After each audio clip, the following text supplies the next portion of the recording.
So ito na nga mga kababayan, no, panoorin natin ito nga naging pasabog ni Senator Amy Marcos laban dito kay DOJ Secretary Crispin Boying Rimulya tungkol sa plano nito na maging ombudsman. At totoo nga kaya na plansi ito para harangin si Vice President Inday Sara Duterte para sa 2028 presidential election. Samahan nyo ako mga kababayan at panoorin natin ito nga naging interview kay Senator Amy Marcos. At gusto ko nang sabihin, napakasimple ng mga pangyayari diyan, nagkakagulo sa ombudsman dahil hindi sila nagtagumpay sa PI, mga PI nila. Hindi rin sila umubra sa impeachment, kaya narito na tayo ngayon. Ipipilit nila na si Boying maging ombudsman para ipakulong si VP Inday Sara bago mag-2027 at hindi lang si Inday Sara, kundi lahat ng mga Duterte, kaalyado ng mga Duterte, baka pati ako.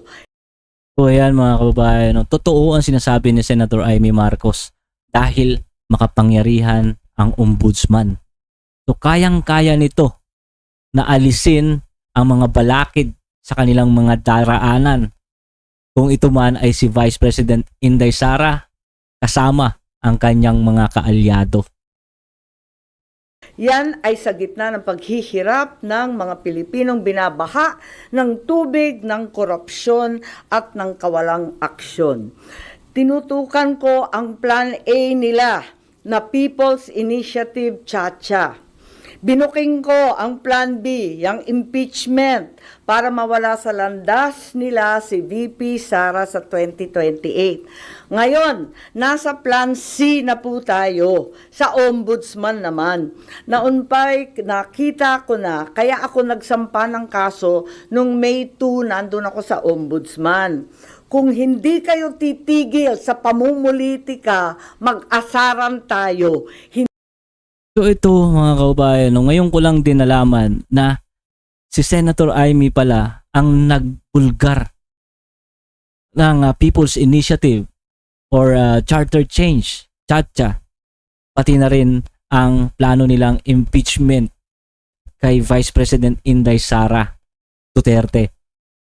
So ibig sabihin nito, yung kanyang mga nakukuhang impormasyon ay talagang valid. Kung sino man ang nagpuproduce sa kanya ng mga impormasyon ay talagang may alam sa mga plano nila laban kay VP Inday Sara Duterte. At sa lahat ng mga naging plano nila, Plan A, Plan B, which is yung PI at yung Chacha nga, no? At yung Plan B nila is yung impeachment, ay hindi nagtagumpay dahil nga yung mga niluluto nila na plano ay palaging naaamoy ni Senator Amy Marcos. Kaya lahat ng yun ay hindi nagtatagumpay. At ito nga yung pagiging ombudsman ni Boying Rimulya ay ang kanilang di umano ay Plan C laban kay Vice President Inday Sara. Tuloy natin. Hindi ko rin kayo tatantanan. Para kayong mga kabayong na katapalodo sa 2028, 2026 pa lang ngayon.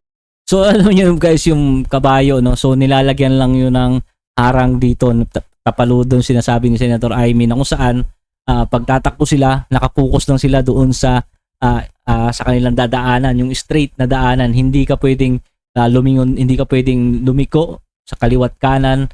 Focus lang talaga sila doon sa goal nila. So yun yung sinasabi ni Senator Amy na para kang kabayo na may tapaludo. Napapabayaan nyo ang bayan sa kakaisip ng ambisyon at paraan paano nyo buburahin ang mga nakaharang sa mga maiitim ninyong plano. Nasa 2028 na kayo. 2026 pa lang. Actually guys, hindi lang ito tungkol sa kanilang ambisyon. Ito ay dahil takot sila kay Vice President Inday Sara na maging presidente sa 2028. Alam naman natin kung ano ang kanilang ginawa kay Tatay Digong. Paano makakaligtas at mabubuhay ang Pilipino 2026, 2027? Paano makakaraos? Hindi sila tulad ng mga buhaya na kaya sa lupa at lumalangoy sa baha, walang pakialam. Ngayon, ang OMB, Bantayog ng Katwiran, para sa mga lingkod bayan. Pati ba naman yan, gusto ninyong baluktutin?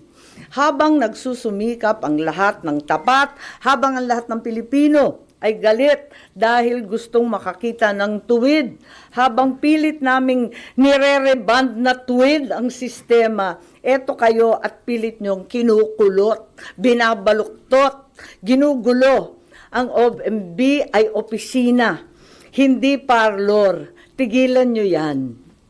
Ang mensahe ko naman kay bagong Deputy OIC Ombudsman Vargas ay simple lamang.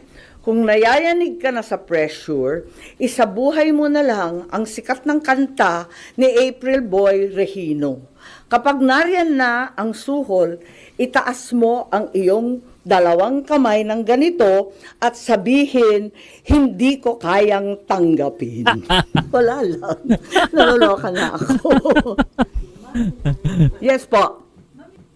Git ninyo na plano nila na kaya ilagay si Secretary Boying Rimulya sa ombudsman para ipakulong si VP Sara at mga ka-alyado niya. Ano yun, suspicion o may nakuha kayo na mabigat na information na pinagbasihan nyo? Yes, marami po tayong information na talagang dito patungo ang paghalal ng isang ombudsman na kaibigan natin dati pero hindi naman natin mapagkakailay. Ang labo-labo naman ng ganon. Kaya tututulan ko po at magtiisan po tayo. Hindi natin kakayanin yan at hindi dapat mangyari yan. Dahil klaro naman hindi dapat politiko, klaro yung conflict of interest, hindi naman na maitatakwil na may kaso. So, 2 sets of cases against Secretary Boying Remulla presently pending before the Ombudsman. Kung paano siya magkakaroon ng clearance from the Ombudsman, pipilitin talaga, pinaltan na yung Deputy OIC na dati nariyan, si Deputy OIC Castillo, malamang ayaw mag-cooperate, kaya kung ano-anong paninira nakikita natin sa online. Meron administrative case for grave misconduct and conduct prejudicial to the best interest of the service. May ikalawa pa, may criminal cases, usurpation of judicial functions under the revised penal code, another criminal case for arbitrary detention of PRRD. Ayan, so nag-file ako nung nakaraan. So, kung ito nga yung mga sinampang kaso ni Senator Amy Marcos, no, ibig sabihin ito ay nagba-backfire kay Crispin Boying Rimulya yung kanilang ginawang pang-aapi, pang-aalipusta kay dating Pangulong President Rodrigo Roa Duterte. Ito ngayon ang nagiging balakid sa kanyang ambisyon na maging ombudsman.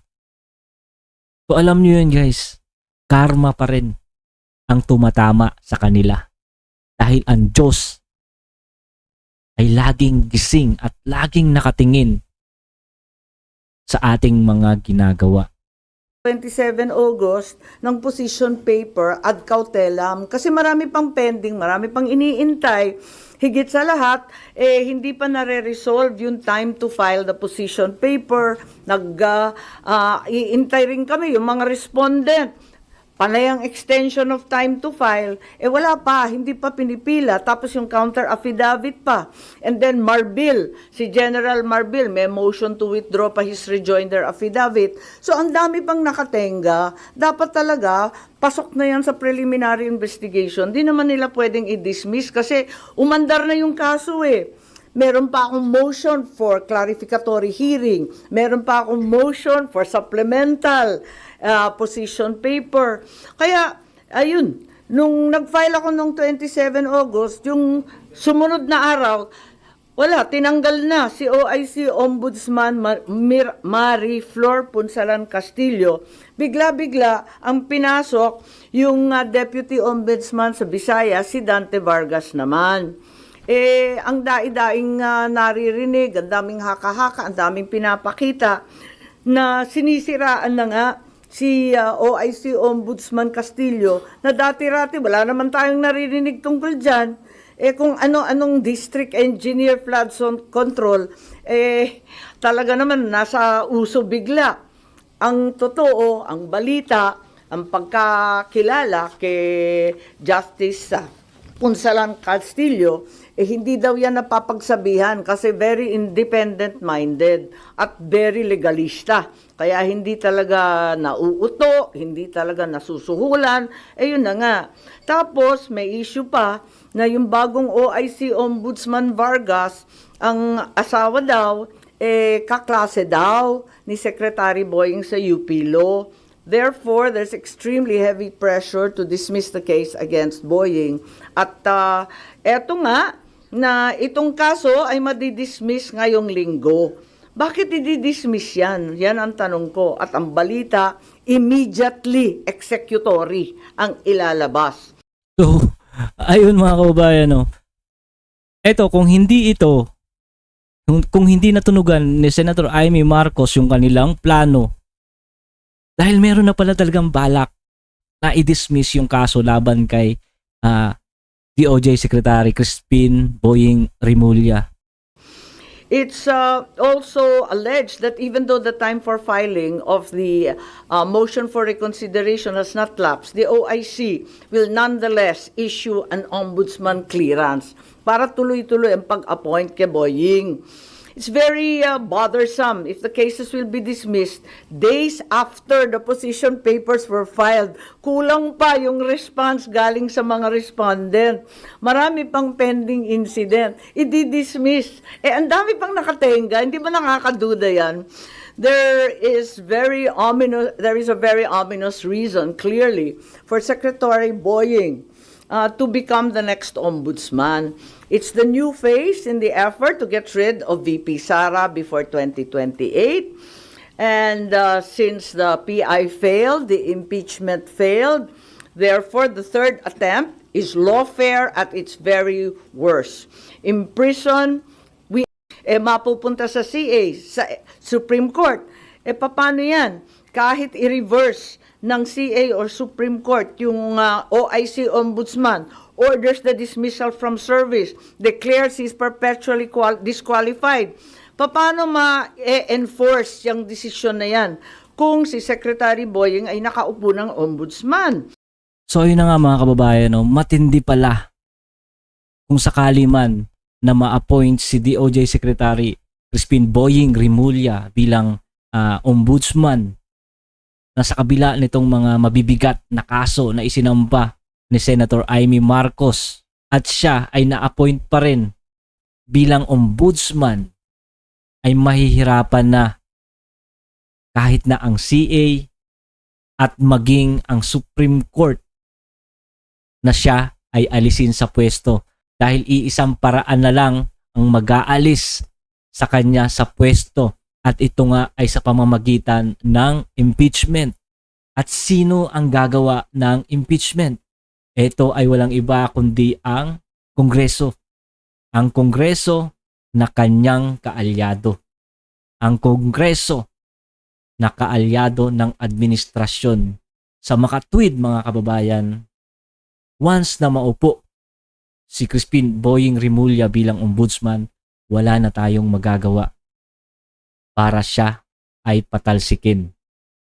Kaya sa ngayon pa lang mga kababayan ko, huwag natin hayaan na maisakatuparan nila itong kanilang madidilim na mga plano laban kay Vice President Inday Sara Duterte at sa kanyang mga kaalyado dahil hanggat nandyan sila at patuloy na lumalaban, ang Pilipinas ay mananatiling mayroong demokrasya.